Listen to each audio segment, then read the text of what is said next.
जिंदाबाद जिंदाबाद। बिहार व्यापारी संघ जिंदाबाद जिंदाबाद जिंदाबाद। बिहार व्यापारी संघ जिंदाबाद जिंदाबाद जिंदाबाद। हमारी मांगे पूरी करे पूरी करे। बिहार के हजारों अनाज व्यापारी पंजाब और हरियाणा के मिलर और दलालों की मनमानी से सड़क पर आ गए हैं। पंजाब हरियाणा के अलावा अन्य राज्यों के मिलर और दलालों ने बिहार के अनाज व्यवसायियों के करोड़ रुपए ढकार कर और देने के बजाय जान से मारने की धमकी देते हैं। परेशान अनाज कारोबारियों ने अब सरकार से इसमें हस्तक्षेप की मांग किया है। व्यवसायियों ने कहा कि सरकार जल्द से जल्द इस पर कुछ करे, अन्यथा जो स्थिति उत्पन्न हो गई है सभी व्यवसायी अपने परिवार के साथ सुसाइड कर लेंगे। दरअसल उत्तर बिहार के अनाज व्यापारी इन दिनों अन्य राज्यों के मिलर और दलालों के मनमानी के कारण परेशान हैं। अन्य राज्यों में स्थित मिलरों को दिया गया अनाज का पैसा नहीं मिल पा रहा है, जिस कारण अब यह बाजार और बैंकों से लिए गए कर्ज के कारण प्रताड़ित हो रहे हैं।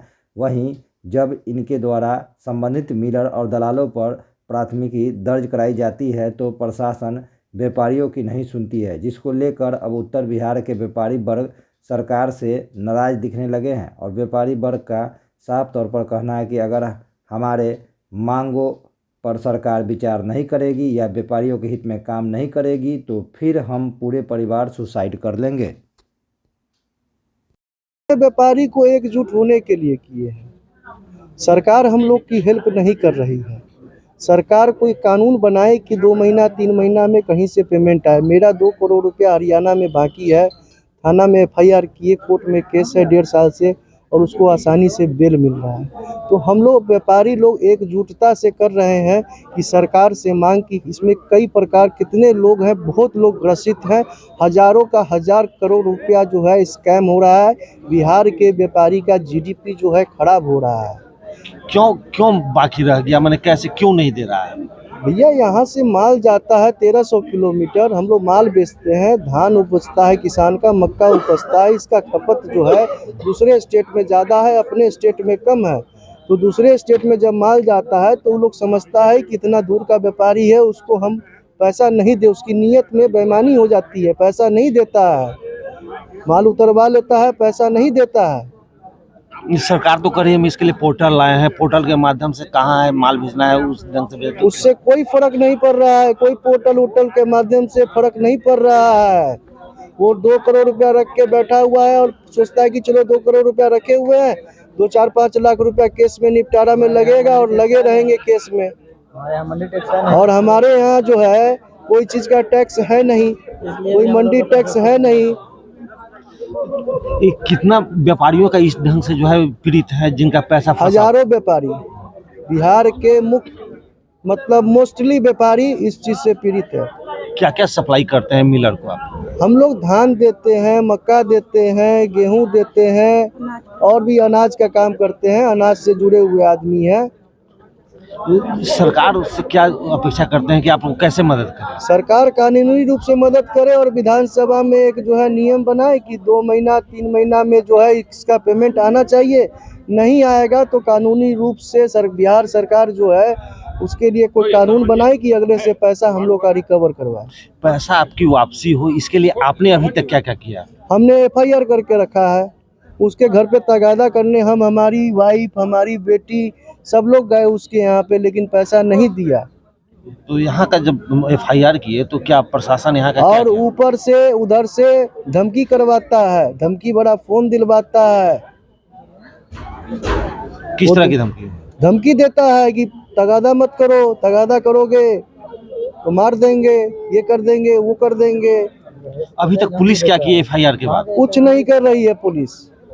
क्या वहाँ से क्या किस तरह का जो है? 1.5 साल हो गया FIR किए हुए, कुछ नहीं कर रही है पुलिस, कुछ नहीं हमारे लिए न्याय हो रहा है। पुलिस क्या कर रही है? पुलिस कह रही है कि हम कानूनी रूप से वारंट इशू करवा रहे हैं, वारंट इशू करवा रहे हैं। इस बीच में उन लोगों को बेल मिल जा रहा है, आसानी से कोर्ट बेल दे रही है।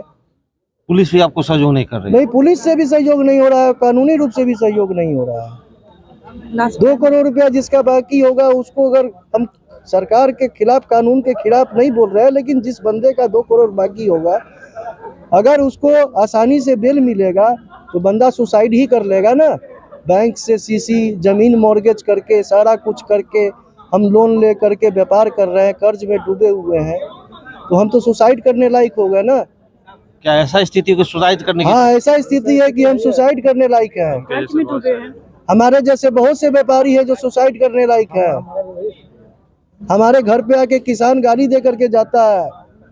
छोटे छोटे व्यापारी हमसे तगादा कर रहे हैं जिनका हमारे ऊपर पैसा बाकी है। पैसा मांगने पे हम सरकार को टैक्स भी देते हैं।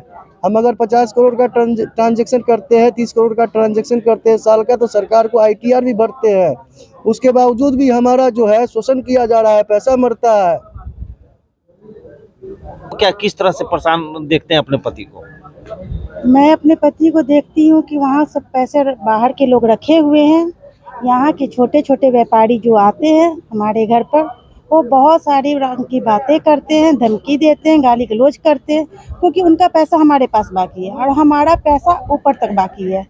ऊपर वाले लोग देना नहीं चाहते हैं, वो पैसा मार के बैठे हैं, उनके नीयत में खोट आ गई है। ये आपको कैसा लगता है जब आपके पति का इस ढंग से वाकया होता है, धमकी मिलता है, क्या आपको क्या?